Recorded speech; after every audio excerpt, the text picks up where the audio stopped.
Welcome back to my channel, everyone. This is AP Media. So today I'll be talking about a very important thing in graphic design and in Photoshop most especially. Okay, so it is color balance. Okay, I'll be explaining how you can use color balance to edit an image or to correct certain colors in an image. Okay, so this particular process works with single image, or whenever you have whenever you are combining a bunch of images together. For example, you are creating a flyer that has 3 images together and you want those 3 images to have the same kind of feel. All right, so you can use this color balance to work on those images to create a balance, as the name implies. Okay.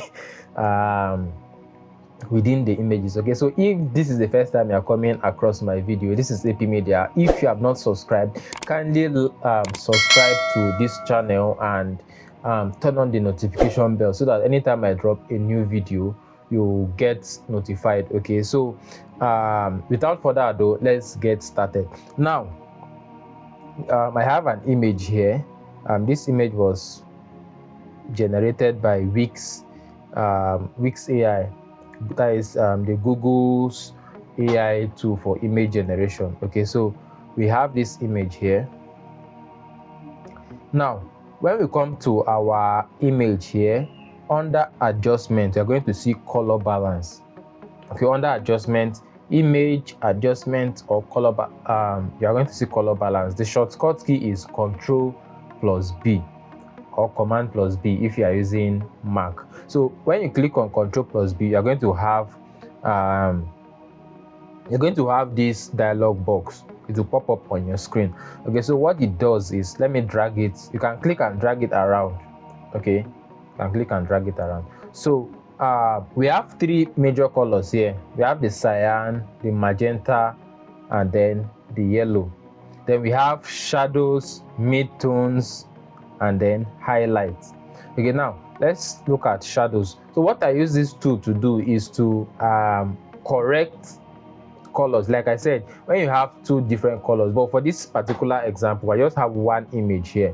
Okay, earlier I said if you have 2 images that you want those 2 images to have the same kind of feel, all right, you use this particular tool. But then if you want to modify a certain image to whatever style you want, you can also use this. Okay, so for this particular example I'm using just one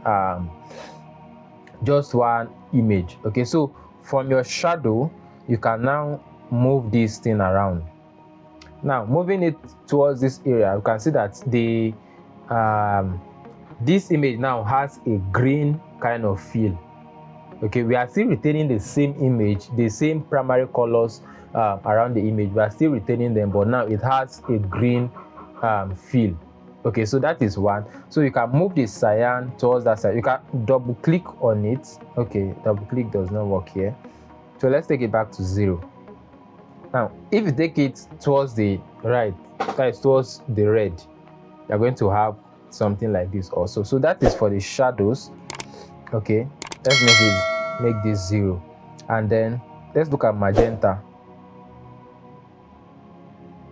Okay, by moving these sliders around you are going to have this again. And let's look at yellow. Look at yellow, look at blue. Okay, so that is for shadow. And let's take it to 0. Now let's look at midtones. I think what shadow does is shadow takes a full more like, I think I've done a video about vibrance and saturation before. I think shadow here works more like what saturation does on your image. So if you have not seen that video, I think I'm going to drop the video here. You can check that video with vibrance and saturation. So that is what I think shadows does in this sense for me. Okay, so look at shadows. On shadow I have it like this. Let's take it to 0. On midtone I have it, I've taken it to the full I've taken this particular blue to the highest, and I still have blue on the image, but not so much. The effect is not so much. The effect of the blue is not so much. Okay, so now let's look at highlights. And now look at highlight. So highlight just added a little bit of the blue on the image. Okay, so highlight added a little bit. Look at it. Look at it. This is highlight in motion, but when we bring it to shadow, look at shadow.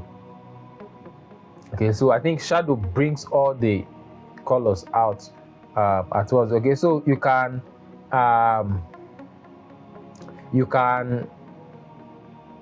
combine the different colors depending on what you want to create harmony, or to create harmony with respect to whatever you want to create using images. Okay, and now if you have an image like this, you have another image that does not have this kind of feel. Okay, you can then bring another image and on the color balance set the yellow to the maximum or something like this to be able to get this same kind of feel. Okay, so when you are able to get a particular setting, okay, when you're able to get a particular setting on an image and you like it, you can then bring in other images into the project, all right, and then give them the same set of setting that you've given your first image, and then you have that balance with those different images.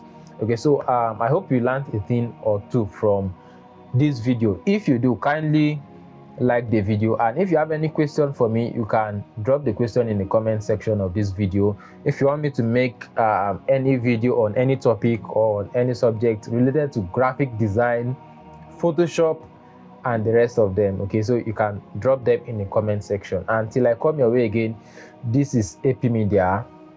Bye for now.